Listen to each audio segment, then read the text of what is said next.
Look, Broncos Country, hold on to your helmets because what I'm about to say here could turn everything upside down. The trade window is approaching, and there's a move so absurd, so off the charts, that it could completely transform our Denver Broncos offense. I'm talking about an all-pro, a guy who's caught touchdowns in crucial games, someone who knows playoff pressure like few others. And believe me, family, this name is being seriously discussed as a possible reinforcement to help Bo Nix take the next step. Stick with me until the end because you'll want to know all the details of this possible bombshell. What's up, Denver Broncos family? If you're one of those people who wakes up every day thinking about how to get our team further, this video is for you. The season is heating up, the division is wide open like never before, and our coaching staff might be planning something huge. But before I drop the name that's got everyone talking, let me ask you something. Do you believe our current roster has everything it needs to get where we want to go? Or is that elite piece missing, that experienced guy who's seen it all on the field? That's right, Broncos Country, because according to analyses circulating out there, there's a real concrete possibility of seeing an aggressive move happen before the trade deadline. And we're not talking about just any mediocre player, no. We're talking about someone who carries 3 Pro Bowl appearances on his resume, who was named first-team All-Pro, and who in the last season alone scored 11 receiving touchdowns. 11. Do you understand how big that is? Now imagine this guy wearing orange and blue, opening up space in the middle of the field, creating options for Bo Nix, giving that relief when the pressure's on. Imagine the opposing defense having to choose between covering our receivers or focusing on this monster in the middle. The possibilities are endless. But hold on, let's take it easy, because this plot has many more layers than it seems. Let's talk about the context first. The Denver Broncos are living through an interesting moment. Bo Nix, our rookie quarterback, has shown brilliant flashes, but also had those natural ups and downs of someone adapting to the league. We've seen games where he looked like a veteran commanding the offense with surgical precision, but we've also had those moments where that safety valve was missing, that reliable target when everything collapses around him. That's where the discussion about bringing in heavy reinforcements comes in. Look at our division's situation, family. The Chiefs, who dominated for 9 straight years, are sitting at 3 wins and 3 losses at the start of this season. 3-3. When was the last time we saw Kansas City this vulnerable? The door is wide open, Broncos Country. It's now or never. If there's a time to be aggressive, to bet all your chips, it's exactly now. Because windows like this don't appear every year, and it's precisely thinking about this that the name Mark Andrews comes up, tight end, for the Baltimore Ravens. Yes, you heard that right. The same Mark Andrews who's been one of Lamar Jackson's favorite targets for years. The same one who decided games, who broke defenses, who's considered one of the best at his position in the entire league. And why on earth would the Ravens think about trading a player of that caliber? Good question, and the answer is even more surprising. Baltimore is going through an extremely complicated moment. They started the season with 1 win and 5 losses. 1-5, people. For a team that's always been a contender, this is catastrophic. Their defense is a complete disaster, and Lamar Jackson was out with injury at crucial moments. When a team realizes the season is going down the drain, the tendency is to start thinking about the future, and that's exactly what they did. They already sent away Odafe Oweh, who was their first-round pick, traded to the Chargers. This shows that Baltimore isn't messing around. They're rebuilding, and when you're rebuilding, even your best pieces can be on the negotiating table. Now, let's get to the numbers, because this is where it gets interesting. Mark Andrews is in the 2nd year of a 4-year contract worth $56 million. For this season specifically, he has a salary cap impact of $16.9 million. That's heavy money, no doubt. And here comes the first challenge. The Denver Broncos have about $5.8 million in available salary cap space. In other words, you can't simply bring in Andrews without making some adjustments. But hold on, family. Where there's a will, there's a way. There are several ways to make this work.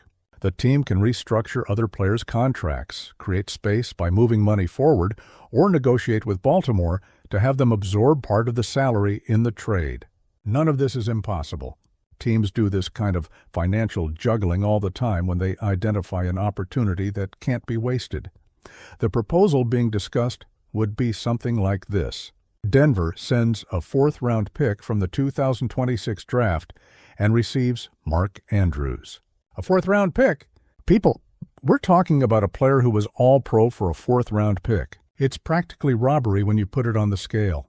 Of course, there's the salary issue and the fact that he's in the last year of his contract, so it would be kind of a rental to try to win now.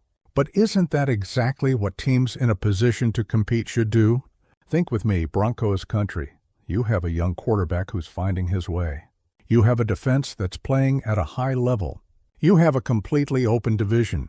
And you have the chance to bring in an elite tight end, a guy who's already proven he can be decisive in the moments that matter most. Why wouldn't you do this? Because of a fourth-round pick that has a 50% chance of not even making the starting roster? Now let's talk about the impact Andrews would have on the field, because that's what really matters. Mark Andrews isn't just a receiver. He's a walking mismatch. At 6'3" and 250 pounds, he's too big to be covered by defensive backs and too fast to be marked by linebackers. He opens up the middle of the field in a way few players can. And when you have someone like that, suddenly everyone else becomes more open too. Bo Nix would have that giant target in the middle of the field. 3rd down and 5 yards? Throw it to Andrews on the stick route. Red zone and need 6 points? Andrews on the fade or seam. Defense pressures you and you need a quick hot route? Andrews knows exactly where to be. This is the type of player who elevates everyone around him. The outside receivers get less attention. The running game gains space because the defense can't stack the line. It's a cascading effect that transforms the entire offensive dynamic, and it's not just theory, family. Look at Andrews' numbers. Since he entered the league in 2018, he's never had a season with fewer than 45 receptions, 544 yards, and 5 touchdowns. Never. That's consistency at the highest level. Last season, even with some injury problems along the way, the guy scored 11 touchdowns. 11 times he crossed the end zone and celebrated. Do you know how many games that can decide? How many victories can depend on having someone like that available? If you're true Broncos Country, if you wake up every Sunday pumped up with every snap of our team, if you believe this year can be different, then subscribe to the channel so you don't miss a single play. Because this trade window could bring moves that will define the rest of our season. But I know what you're thinking, Broncos Country. We already have tight ends on the roster. We brought Evan Engram in the offseason. We have Adam Trotman, Nate Adkins, Lucas Krull. Why bring in another one? And that's a totally fair question. Let's talk about this because it's important to understand the whole situation. Evan Engram was one of the most anticipated signings of the offseason. The guy signed for 2 years and $23 million. He's a talented, dynamic player who can do special things when he's in rhythm. But here's the thing. He hasn't been used the way we all expected yet. Part of that was because of injuries that took him out of some games. Part was the way the playbook is being called. But the fact is that so far he hasn't had the impact his signing suggested. In Week 6, Engram finally had a solid game with 5 receptions and 42 yards. In Week 5, he caught his first touchdown of the season. These are positive signs, no doubt. And Bo Nix himself came to his defense after one of the recent games. The quarterback made it clear that when Engram is involved, the offense flows better. He's a bad matchup for defenses, difficult to be marked by either safeties or linebackers. He can be that guy who heats up and becomes uncontrollable. But here's the point. Would having Engram and Andrews be a problem? Or would it be an even better solution? Imagine Bo Nix being able to choose between 2 high-level tight ends depending on the situation. Engram is more of a pure receiving threat, someone you can use almost like a big receiver. Andrews is more complete, better at blocking, more tested in pressure situations. Having both would mean you never run out of options. One gets hurt, you have another quality one. One is being focused on by the defense, the other one gets free. Championship teams don't just have a plan A, they have plans B, C, and D. They have depth and versatility. Look at the Chiefs in the years they dominated. They had Travis Kelce, but they also had other weapons. Look at the Eagles when they won the Super Bowl. They had Zach Ertz, but also Dallas Goedert growing. Having multiple elite options isn't luxury, it's necessity at the level of competition we're talking about. And there's another factor that can't be ignored, family. Playoff experience. Mark Andrews has played in January and even February. He knows what it's like when games really matter. He knows what it's like when there's no tomorrow. He knows how to deal with media pressure, with the intensity of opposing crowds, with the weight of each snap, deciding whether the season continues or ends. That's something you can't teach. That's something you only learn by living it. Bo Nix is at the beginning of his career. He hasn't been through these situations yet. Having veterans around who've already been there, who can guide, calm, and show the way, is worth gold. Andrews would be more than a player on the field. He'd be a mentor, a reference, someone Bo could look at in the huddle and feel confident because he knows that guy has already seen worse storms. So, Denver Broncos family, would you make this move?